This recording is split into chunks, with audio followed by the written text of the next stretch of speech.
Guys मैं आप सभी का अपने YouTube चैनल एजुटॉक पर स्वागत करती हूँ। जैसा कि हमने इसके पार्ट फर्स्ट में पढ़ा था कि sexual and asexual reproduction system क्या होता है, ठीक है, कि कौन कौन से ऑर्गन्स होते हैं, मेल के अंदर कौन से ऑर्गन होते हैं एंड फीमेल के अंदर कौन से ऑर्गन्स होते हैं जो रिप्रोडक्शन में हेल्प करते हैं। तो आज हम क्या स्टडी करेंगे कि फर्टिलाइजेशन प्रोसेस कैसे होता है, ठीक है, कि जो हमारे मेल एंड फीमेल है वो फ्यूजन करने के बाद वो कैसे एक इंडिविजुअल को बर्थ देते हैं या फिर उसका क्या प्रोसेस होता है। ठीक है, तो सबसे पहला हमारा क्या है, एक पॉजिटिव थॉट है। जैसा कि आपको पता है कि हर वीडियो में हम एक पॉजिटिव थॉट डालते हैं जिसको कि आपका मोटिवेशन मिलता रहे। ठीक है, तो हमारा आज का थॉट है हाउ टू बी हैप्पी, कि खुश कैसे रहना है। तो इसके लिए आपके लिए 5 स्टेप्स हैं हमारे पास। जैसे क्या है, फर्स्ट है write down 3 things you are grateful for. आपको क्या करना है, 3 चीजें लिखनी है जिसके आप ग्रेटफुल हो, मतलब जिसको आप शुक्रिया अदा करने चाहते हो या फिर जिसके आप सोच रहे हो कि इसके बिना मैं कुछ नहीं हूँ, कि आप ऐसी 3 चीजें लिखोगे। ठीक है, सेकेंड है send a thank you note. Send a thank you note किसको लिखोगे आप, जिसने आपकी हेल्प की है, आप उसको थैंक यू बोल सकते हो, है ना। जैसे आपके मम्मी पापा हैं, आपके हेल्प करते हैं, स्टडी में हेल्प करते हैं, हर एक चीज में आपकी हेल्प करते हैं, आपके फ्रेंड्स हैं, ठीक है, तो आप उनको क्या करोगे, थैंक यू नोट लिखोगे।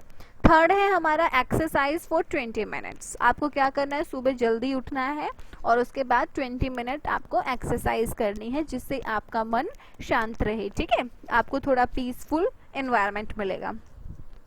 देन फोर्थ है आपका मेडिटेट फॉर द 15 मिनट्स।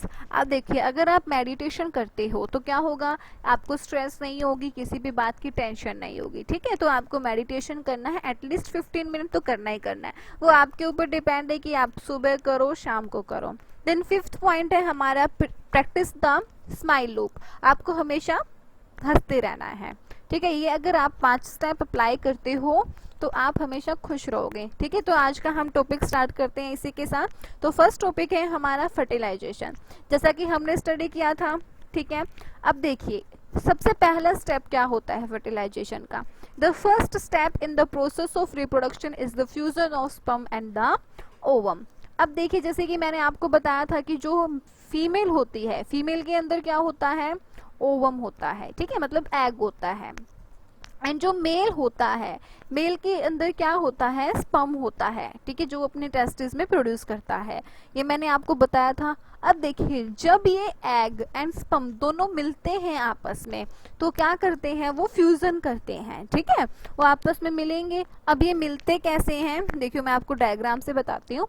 देखिए, जैसे ये डायग्राम है, ये यूट्रस है, फैलोपियन ट्यूब है। अब यहाँ पे देखिए, ये जो नीचे वाला पार्ट है, यहाँ पे वजाइनल एरिया होता है। ठीक है, ये वजाइनल एरिया है। अब देखिए, जब भी कोई इंटरकोर्स करता है तो क्या होगा, जो स्पर्म होगा वो यहाँ से इंटर करने की कोशिश करेगा। अब देखिए, जो एक ही टाइम पे, एक ही इजैकुलेशन पे मिलियंस ऑफ स्पर्म प्रोड्यूस होते हैं, लेकिन जरूरी नहीं है कि वो सारे के सारे मिलियंस ऑफ स्पर्म है जो वो यूट्रस के अंदर इंटर करेंगे। ठीक है, तो क्या होगा, वो क्या करते हैं, थोड़े ही स्पर्म अंदर जा पाते हैं। अब देखिए, जब तक वो यूट्रस तक पहुंच जाते हैं, जब वो यहाँ पहुंच जाएंगे तो क्या बचते हैं, सिर्फ 1000 स्पर्म ही बचते हैं। ठीक है, तो अब देखिए यहाँ पे क्या है, आपको दिख रहा है, यहाँ पे भी फैलोपियन ट्यूब है, यहाँ पर भी फैलोपियन ट्यूब है, 2 फैलोपियन ट्यूब है हमारे पास। लेकिन जो एग होता है वो सिर्फ एक में ही बनता है। अब यहाँ पर स्पर्म आया तो वो कंफ्यूज हो गया, भाई मैं कहाँ जाऊं, तो वो क्या करेगा, सिलेक्ट करेगा। ठीक है, मतलब क्या करेगा, इस साइड भी भेज देगा और इस साइड भी भेज देगा। तो जिस साइड भी गया तो वहां पे लास्ट में एग तक, जैसे यहाँ पे अगर एग है तो सिर्फ एक ही जो स्पर्म होगा वो हमारा एग तक मिल पाएगा, और जो बाकी के जो स्पर्म होंगे वो क्या होते हैं, खत्म हो जाते हैं बीच में ही। ठीक है, तो जो हमारा स्पर्म होते हैं इनकी लाइफ होती है 48 to 72 आवर तक इनकी लाइफ होती है। उसी अंतराल में, मतलब उसी ड्यूरेशन में ये क्या होगा, एग से फर्टिलाइजेशन होगा इसका। ठीक है, फ्यूजन होगा। देन फर्स्ट स्टेप हमारा हो गया कि इसका फ्यूजन होगा, मतलब स्पर्म एंड एग का फ्यूजन होगा। सेकेंड क्या है, जब ये क्या आता है, एग के कॉन्टेक्ट में आता है तो वन ऑफ द स्पर्म में फ्यूज विद द एग। अभी मैंने आपको बताया कि मिलियंस ऑफ स्पर्म हमारे क्या करते हैं, इंटर करते हैं, लेकिन सारे तो नहीं मिल पाते, उसमें से सिर्फ एक ही मिल पाता है। अब देखिए, जैसे ये स्पर्म है, ठीक है, ये एग की आउटर शेल है। अब देखिए जैसे इसमें क्या होगा, सिर्फ एक ही इंटर कर पाता है, ठीक है। Such a fusion of the egg and the sperm is called the fertilisation. जो हमारा एग एंड स्पर्म का जो फ्यूजन हो रहा है, मतलब जो हमारे ये एग एंड स्पर्म आपस में मिल रहे हैं, उसको हम क्या बोलते हैं, फर्टिलाइजेशन प्रोसेस बोलते हैं। ठीक है गाइस, आगे देखिए, during fertilization the nuclei of the sperm and the egg fuse to form a single nucleus. अब इसने देखिए, मैंने जैसे आपको बताया था कि जो हमारा ये होता है ओवम होता है या फिर जो स्पर्म होता है, दोनों ही हमारे क्या होते हैं, सिंगल सेल होते हैं। ठीक है, ये हमारे दोनों क्या होते हैं, सिंगल सेल होते हैं। ठीक है, जब इसके जो न्यूक्लियाई होगी और जो इसके न्यूक्लियाई होंगी, दोनों मिलके क्या बनाएगी, एक न्यूक्लियस बना देगी। जैसे ये हमारा सेल होता है तो बीच में क्या होता है, न्यूक्लियस होता है। ठीक है, तो ये दोनों मिलके क्या बनाएगी, एक न्यूक्लियस बनाएगी। तो इस फॉर्मेशन को हम क्या बोलते हैं, ज़ायगोट बोलते हैं। ठीक है, ये ना, इसको हम क्या बोलते हैं, ज़ायगोट बोलते हैं। जैसे ये है हमारा, तो दोनों मिलके एक बनाता है। ठीक है, आगे देखिए, fertilization result in the formation of zygote which begins and develop into an embryo। अब इसने क्या बोला है कि जो फर्टिलाइजेशन होगा, तो फर्टिलाइजेशन तो हमारा क्या करेगा, ज़ायगोट की फॉर्मेशन करेगा। जब हमारा मेल एंड फीमेल के जो ज़ैमेट्स है वो मिले तो वो क्या बनाएंगे, हमारे ज़ायगोट बनाएंगे। अब जो ज़ायगोट होगा वो क्या होगा, बढ़ेगा भी, मतलब उसके अंदर भी ग्रोथ होगी, तो वो क्या बनाएगा, डेवलप होने के बाद वो बनाएगा एम्ब्रियो। ठीक है, तो वो हमारा एम्ब्रियो बनाएगा। अब ये कैसे करेगा, देखो जो हमारा ज़ायगोट होता है, ठीक है, देखो जो ज़ायगोट होता है वो क्या होता है, एक सिंगल सेल होता है। ठीक है, एक सिंगल सेल होगा। अब ये क्या करेगा, अपने आप को ऐसे तोड़ेगा। देखो ये दिख रहा था आपको, ये सिंगल सेल है हमारा। ठीक है, अब ये क्या किया, इसने इसको दो भागों में तोड़ दिया, है ना। तो ये क्या करेगा, अपने आप को ऐसे डिवाइड करता जाएगा। अब the cell then begins to form groups then develop into different tissues and organs of the body। देखिए पहले तो क्या किया, इसने दो में तोड़ा, फिर क्या करेगा, ये चार हो गए, फिर 8, फिर ऐसे क्या करते जाएंगे, ये मल्टीपल्स होते जाएंगे। ठीक है, तो जो हमारा सेल है वो क्या करता है, पहले देखो उसने क्या किया, सेल से पहले बनाया ग्रुप। ठीक है, मतलब पहले एक सेल था तो उसने क्या किया, ग्रुप्स ऑफ सेल बना दिए। देन उसके बाद क्या होगा, धीरे धीरे क्या बनेंगे, उससे टिश्यूज बनना स्टार्ट होंगे, अलग अलग टिश्यू बनेंगे। फिर क्या होगा, हमारे अलग अलग ऑर्गन्स बनेंगे, जैसे हाथ है, पैर है, बेबी के अलग अलग ऑर्गन्स बनेंगे। उसके बाद क्या होगा, पूरी की पूरी उसकी बॉडी कंप्लीटली क्या हो जाएगी, डेवलप हो जाएगी। ठीक है, ये क्या हो जाएगा, एक फॉर्मेशन का मतलब एक स्टेप है हमारा। सबसे पहले क्या होता है, सेल होता है, सेल के बाद ग्रुप बने, ग्रुप के बाद टिश्यू बने, टिश्यू के बाद ऑर्गन बने, ऑर्गन के बाद क्या होगा, पूरी की पूरी जो बॉडी है वो क्या हो जाएगी, डेवलप हो जाएगी। ठीक है, जब क्या होगा, इसका पूरा डेवलप हो जाएगा तो उसको हम क्या बोलते हैं, एम्ब्रियो बोलते हैं। ठीक है, this developed structure is termed as the embryo। The embryo get embedded in the wall of the uterus for the further development। अब देखो यहाँ पे हमारा क्या है, एम्ब्रियो है। अब देखिए जैसे ये फर्स्ट डे है, तो ये क्या हुआ, ये सेल है, ये अपने आप को तोड़ना स्टार्ट करेगा, फिर ये 4 बन गए, फिर उसी से क्या हो गए, मल्टीप्लाई होते गए होते गए। अब देखो यहाँ पे क्या किया इसने, एक इनर सेल मास बनाया, दिख रहा है आपको ये।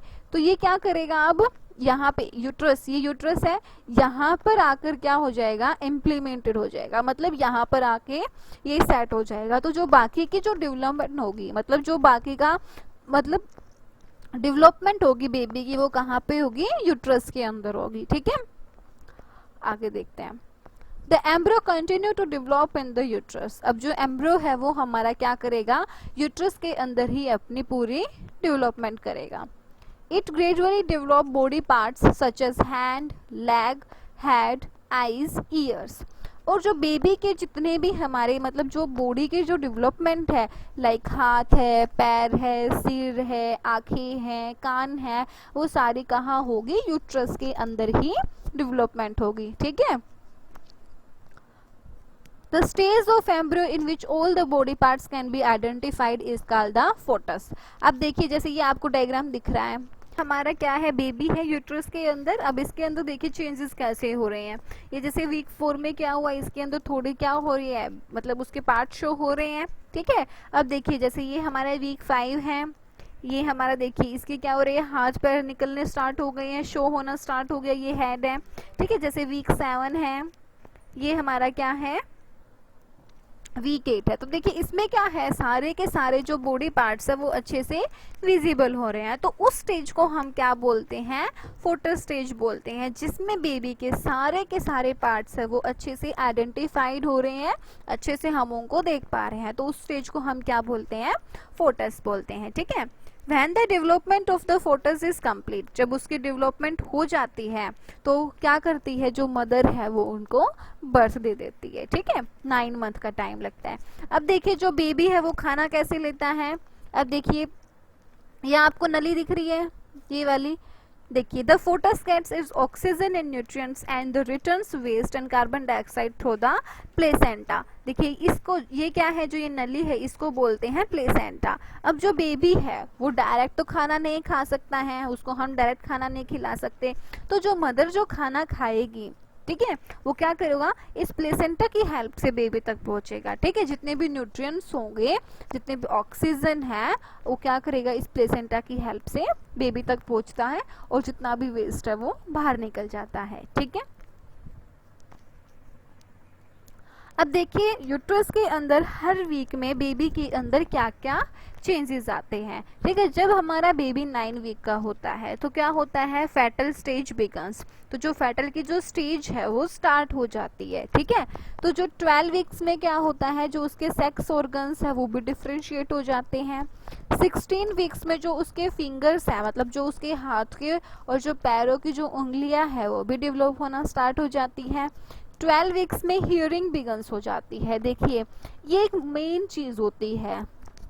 अब देखिए जैसे क्या होता है, कोई भी मदर अगर प्रेग्नेंट है, कोई भी लेडी अगर प्रेग्नेंट है, अगर उसका 6 मंथ चल रहा है, तो जो उसके अंदर जो बेबी है वो जो मतलब इन्वायरमेंट में, हमारे सराउंडिंग में अगर कुछ भी हो रहा है तो उसको वो सारा सुनाई देता है, और वो अपने अंदर उन चीज़ों को एब्जॉर्ब करना स्टार्ट कर देता है, ठीक है। तो मतलब ये पॉसिबल, जितना भी पॉसिबल हो कि हमें क्या करना है, एक पीसफुल इन्वायरमेंट रखना है किसी भी प्रेग्नेंट लेडी के साथ, या हम कह सकते हैं कि अगर आपके घर में भी कोई प्रेग्नेंट लेडी हो तो आपको एक पीसफुल इन्वायरमेंट रखना है, ताकि उसके जो बेबी है उसके माइंड पे कोई भी इफेक्ट ना पड़े, ठीक है। देन 24 वीक्स में क्या होता है, लंग्स बिगिंस टू डेवलप। तो जो हमारे लंग्स होते हैं बेबी के वो डेवलप होना स्टार्ट होते हैं। 28 वीक्स में ब्रेन ग्रोज रैपिडली, जो ब्रेन है वो ग्रोथ करना स्टार्ट कर देता है। 32 वीक्स में बोन डेवलप हो जाती है। 36 वीक्स में क्या होगा, मसल्स डेवलप हो जाती है, ठीक है। एंड 40 वीक में क्या होगा, पूरी development, full term development. Full term development मतलब उसके मसल्स भी डेवलप हो गई, उसके जितने भी ऑर्गन्स थे वो भी डेवलप हो गए हैं, उसकी बोन्स भी अच्छे से डेवलप हो गई है, और वो क्या है, बर्थ लेने के लिए प्रिपेयर हो गया है, ठीक है। फुल टर्म डेवलपमेंट हो गई है। ये फर्टिलाइजेशन प्रोसेस इतना ही है। अगर आपको इसमें कोई भी प्रॉब्लम आती है तो आप मुझे कमेंट करके बता सकते हैं, ठीक है। आगे देखिए, आगे इसमें क्या है, अब जो फर्टिलाइजेशन होता है वो 2 टाइप का होता है, ठीक है। एक तो होता है हमारा इंटरनल फर्टिलाइजेशन, एक होता है एक्सटर्नल। अब देखिए नेम से ही शो रहा है, इंटरनल मतलब इंटर मतलब अंदर, ठीक है। मतलब जो भी फीमेल के अंदर होगा, मतलब यूट्रस के अंदर जो प्रोसेस होगा, अगर यूट्रस के अंदर फर्टिलाइजेशन प्रोसेस है तो उसको क्या बोलेंगे, इंटरनल फर्टिलाइजेशन। अब ये किस किस के अंदर होता है, एक तो कौन आ गई, ह्यूमन आ गई, ठीक है। एनिमल्स में क्या है, जैसे काऊ है, बफेलो है, कैट है, डॉग है, इन सभी के अंदर क्या होता है, इंटरनल फर्टिलाइजेशन होता है, ठीक है।